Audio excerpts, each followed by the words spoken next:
Meus irmãos e minhas irmãs, paz e bem.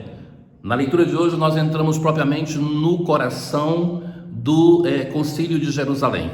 Esse primeiro concílio da igreja, depois esse concílio não é chamado um concílio ecumênico. O Concílio Vaticano II é ecumênico. Aí logo algumas pessoas pensam que é ecumênico porque tinham pessoas de outra religião. Não, não é isso. O primeiro concílio é aquele de Nicéia. E não existiam outras religiões naquele tempo, então nós estamos no século IV. Então, o 21º Concílio Ecumênico é o Concílio Vaticano II. É ecumênico no sentido de reunir representantes de todo o mundo, todos católicos. O Vaticano II teve representantes de outras religiões, mas é a primeira vez que se faz isso. Então, concílio ecumênico, o de Jerusalém não foi, porque era uma realidade ainda muito pequena. Então, na medida que vai se crescendo, então vai se tendo os concílios ecumênicos. Os concílios é um organismo da igreja, do magistério da igreja, para aprofundar temas importantes.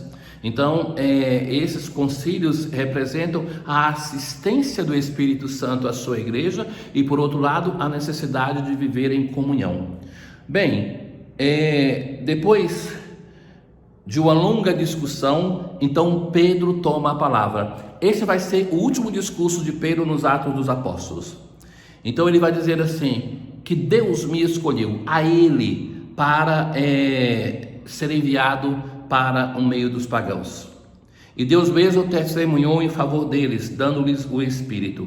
Nenhuma distinção entre o Espírito que eles receberam, os apóstolos, e aquele que os pagãos receberam.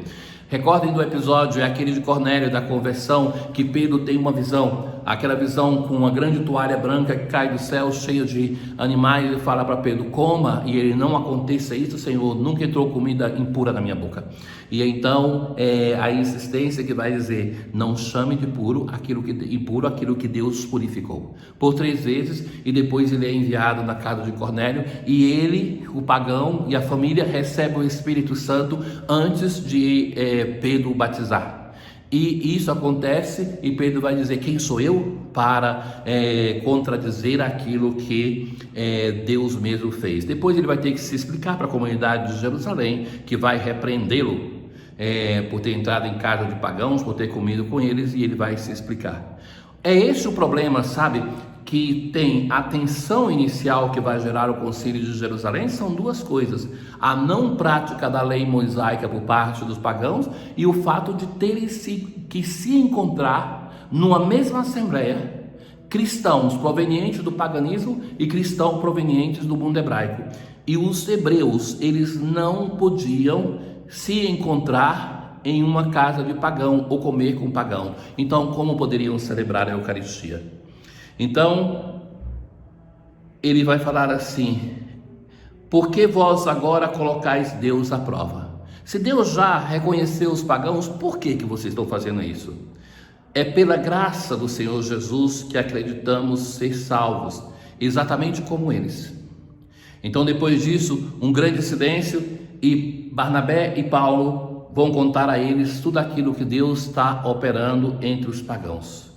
E intervém um apóstolo, Tiago é entre os mais velhos dos apóstolos. Tiago é considerado o bispo de Jerusalém.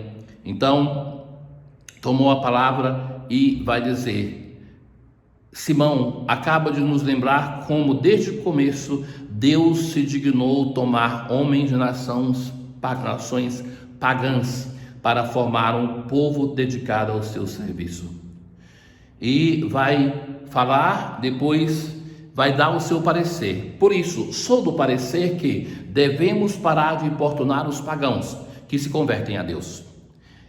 Vamos somente prescrever que eles evitem o que está contaminado pelos ídolos. Então, aquilo que foi oferecido aos ídolos.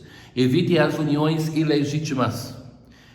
Evitem comer carne de animal sufocado e o uso de sangue dos animais. Isso para quê? Veja o que é que se propõe, e eu insisto nisso, porque nós que somos igreja, muitas vezes vamos ter situações assim. E cabe a nós, comunidade eclesial, impulsionados pelo Espírito de Deus, superar as dificuldades. Então, de um lado, os pagãos vão ter que ceder e não obrigar os hebreus a se escandalizarem com isso que o apóstolo está dizendo que eles não façam, porque isso ia fazer a comunidade se dividir. Por outro lado, os cristãos que são provenientes do hebraísmo vão ter que conceder, não impondo, não importunando, vai dizer Tiago, os pagãos com as exigências que eles têm. Então, isto é a conclusão do Concílio de Jerusalém. Uma igreja que se encontra em meio a uma dificuldade, e então agora o Senhor consola a sua igreja. Meus caros, até o versículo 8 do capítulo 15 do Evangelho de João, Jesus fala do presente. Ele vai dizer: eu sou a videira verdadeira. Vai dizer: vocês estão ligados a mim. Mas agora o discurso se torna um discurso que olha para o futuro. Naquele tempo disse Jesus: como meu Pai me amou, assim também eu vos amei. Permanecei no meu amor. Veja como é a lógica do Evangelho. Humanamente, nós pensamos sempre assim: como você me amou, eu te amo. E Jesus vai dizer: como meu Pai me amou. A resposta humana que a gente pensa, a continuação seria aquela: eu amo meu Pai. Não, como meu Pai me amou, eu vos amei. E permanecei no meu amor. Como é possível para nós permanecermos nesse amor de Jesus? Guardando os mandamentos. Se guardardes os meus mandamentos, permanecereis no meu amor. Então o discurso de Jesus agora é um discurso para o tempo da igreja, depois da sua ascensão até a sua volta. Como é que nós podemos permanecer fiéis a este amor que Jesus recebeu do Pai e dá a nós? Como é que nós podemos permanecer fiéis neste amor? Guardando e observando os seus mandamentos. Este amor que vai cada vez mais se insistir neste capítulo é o amor que era considerado na antiguidade a mais expressão humana de sentimento, que é o amor amizade, o amor filia. Então Jesus vai continuar: assim como eu guardei os mandamentos do meu Pai e permaneço no seu amor. Amado pelo Pai, Jesus observa os mandamentos do Pai. Nós, amados pelo Filho, devemos observar os seus mandamentos. No domingo nós ouvimos o mesmo apóstolo que sintetizava esses mandamentos em duas coisas: crer no nome do Filho de Deus, Jesus, e amarmos uns aos outros como Ele nos amou. Não nos basta, dentro do Evangelho de São João se insiste isso, não nos basta amar o irmão como eu amo a mim mesmo. O nosso amor por nós mesmos, meus caros, tantas vezes é cheio de falha. É preciso que nós nos amemos como o Senhor nos amou. E como é que Ele nos amou? Dando a vida por nós. Então, Jesus continua: eu vos disse isso para que a minha alegria esteja em vós e a vossa alegria seja plena. Eis aquilo que nos fala o Senhor.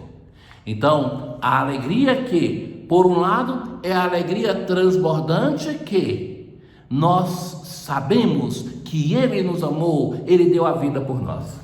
Aí então a gente pode perguntar: mas na nossa vida, imersos tantas vezes em problemas, em tristezas, em pandemia, aonde está essa alegria que nós muitas vezes não percebemos?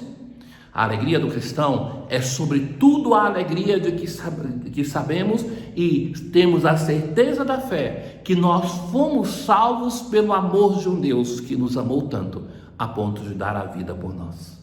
Não existe maior prova de amor que dar a vida por um amigo. E então alguém podia pensar: sim, tem uma prova de amor maior, que é dar a vida pelo inimigo, mas só que Jesus nos chama a todos de seus amigos. Então, Ele está dando sempre a vida por nós, que somos os seus amigos. Irmãos caríssimos, o Evangelho de São João, na sua profundidade, nos chama a esta conversão, a uma lógica evangélica. Jesus vai dizer: como o Pai me amou, eu amo a vocês. E agora, tocados por este amor do Filho, nós devemos amar os outros como o Filho nos amou, dando a vida pelo outro. Tenham todos um bom dia e que as palavras que nós escutamos da palavra de Deus não sejam perdidas no nosso dia, mas estejam no nosso coração para que nós possamos nos converter. O Senhor esteja convosco, Ele está no meio de nós. Abençoe-vos o Deus Todo-Poderoso, o Pai, o Filho e o Espírito Santo. Paz.